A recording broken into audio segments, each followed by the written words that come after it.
I love bubbles, and so I'm always on the lookout for the perfect champagne flute. This was one of the first ones I got. I love it, but it's a little bit heavy. Nice and tall. This was my second one. Heavier than the first one and a very thick rim.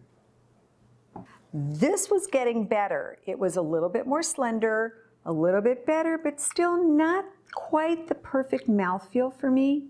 So I designed this one.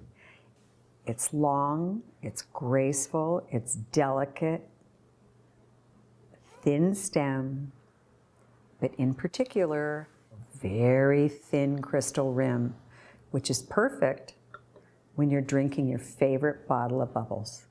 My glass, my favorite.